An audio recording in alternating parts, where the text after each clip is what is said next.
안녕하세요. 오늘은 제 이야기를 들려드리려 합니다. 결혼 전 과정부터 이혼하기까지 누군가의 아내로 며느리로 살았던 시간 동안 저는 조금씩 제 자신을 잃어갔습니다. 혹시 지금 누군가에게 맞추느라 마음이 무너지고 있는 분이 있다면 이 이야기가 작은 위로가 되길 바랍니다. 저와 남편은 소개로 만났습니다. 나이도 결혼할 때였었고 그는 안정된 직장에서 근무 중인 사람이었습니다. 전 그전 연애에서는 상대가 한 직장에 오래 못 붙어 있어서 불안정한 모습에 지쳐 있었어요. 그래서인지 안정적인 사람이라는 말만으로 마음이 기울었습니다. 그런데 지금 생각해보면 그건 사람을 본 게 아니라 조건을 본 거였어요. 그 시작이 이미 어긋나 있었던 걸까요? 만난 지 1년쯤 안 되었을 때 시어머니가 결혼 날짜를 정해 전달해 왔습니다. 너무 빠르다고 느꼈지만 남편이 힘든 일을 도와주는 적극적인 모습을 보고 그래, 이 사람이라면 괜찮겠다고 생각했습니다. 무엇보다 시어머니에게 결혼을 늦추고 싶다는 말을 할 수가 없었어요. 그때의 저는 이미 좋은 며느리가 되어야 한다는 생각에 갇혀 있었습니다. 결혼 준비는 생각보다 훨씬 외로웠습니다.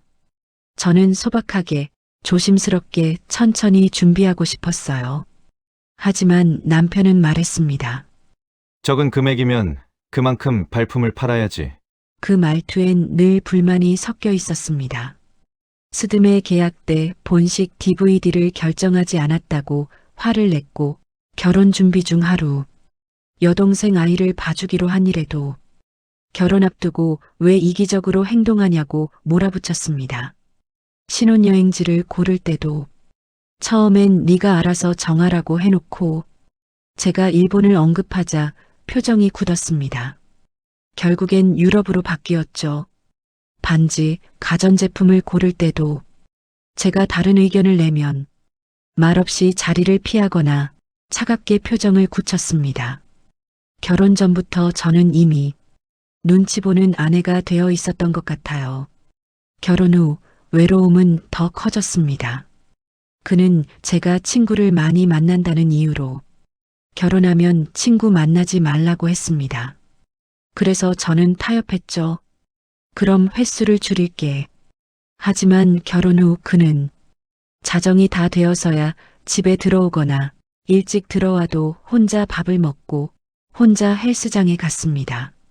집에서도 대부분 자신의 방에만 머물렀고 저와의 대화는 거의 없었습니다. 제 생일날조차 축하에 한마디 없었어요. 제가 카톡으로 서운하다고 하자 그는 일하는 시간에 왜 그러냐며 오히려 저를 나무랐습니다. 그때 느꼈어요. 이 사람은 결혼을 한 게 아니라 혼자 사는 공간에 나를 끼워둔 것뿐이구나. 결혼 후 가장 많은 다툼은 돈이었습니다. 전세 대출은 제 명의로 진행했고 예금도 제 통장에 묶어두기로 했습니다. 하지만 그는 말했습니다. 혼인신고 안 했잖아. 그럼 예금은 내 명의여야지. 제가 그럼 반씩 나누자고 하자 그는 그럼 내가 낸 8천만 원 집 팔아서 달라고 했습니다. 결국 부동산에 집을 내놓았습니다. 그 후 그는 며칠 동안 집에 들어오지 않더니 돌아와서는 평소 마시지 않던 술을 마시며 TV 볼륨을 최대치로 올렸습니다. 그날의 분위기는 겁이 났습니다. 말을 하면 싸움이 될 것 같았고 입을 닫으면 더 작아지는 내 모습이 싫었습니다. 그 후에도 그는 돈 문제로 저를 몰아붙였습니다. 고모 할머니가 저에게 처음 만났을 때 용돈 50만 원을 주셨거든요. 그런데 그걸 두고 우리 할머니가 준 거니까 돌려줘라고 했고 그리고 또 있었습니다. 가전제품 추가 결제 50만 원. 그때는 누가 결제했는지 기억이 가물가물해서 저는 감가상각을 감안해 25만 원만 돌려줬습니다. 그도 동의했죠. 하지만 나중에 매장에 직접 확인해 보니 그 50만 원도 제 카드로 결제된 거였습니다. 그래서 다시 돌려달라 했더니 포인트 27만 있으니까 그걸로 퉁치자. 차액을 요청하자 그는 또 말했습니다. 결혼식 사회자, 축가 비용, 드레스 추가금. 그거 내가 냈으니까 너가 갚아. 그 순간 이건 부부의 대화가 아니라 거래 명세표를 정리하는 느낌이었습니다. 갈라서기 한 달 전 그는 말했습니다. 너 때문에 우리가 이렇게 된 거야. 그래서 물었습니다. 왜 그렇게 생각해? 그는 말했죠. 난 전셋집 팔고 월세라도 살려고 했는데 네가 나가자 했잖아. 그 말을 들으며 되물었습니다. 그럼 그동안 나한테 했던 행동들은 뭐야? 같이 살 마음이 있었던 거야? 그는 대답하지 못했습니다. 대신 말했죠. 너만 노력하면 몇 달, 몇 년. 더 오래 걸릴 수도 있지. 그래도 기다리려고 했다고. 같이 노력해야 하는 거 아니냐고 묻자 그는 말했습니다. 나는 노력하고 있다. 너 혼자 노력해라. 그 말로 우리는 끝났습니다. 시댁과의 관계도 평탄하지 않았습니다. 시어머니는 제게 말했습니다. 너 때문에 우리 아들 성격 다 망가졌어.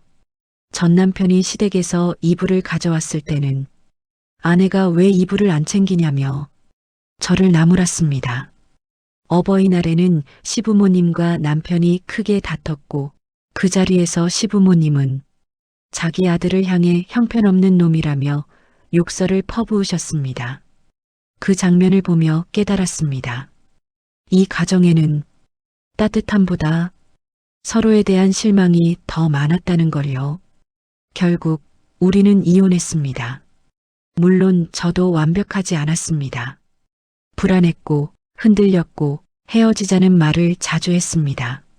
하지만 결국엔 서로를 존중하지 못하는 관계는 한 사람만을 지치게 만든다는 걸 이제는 압니다.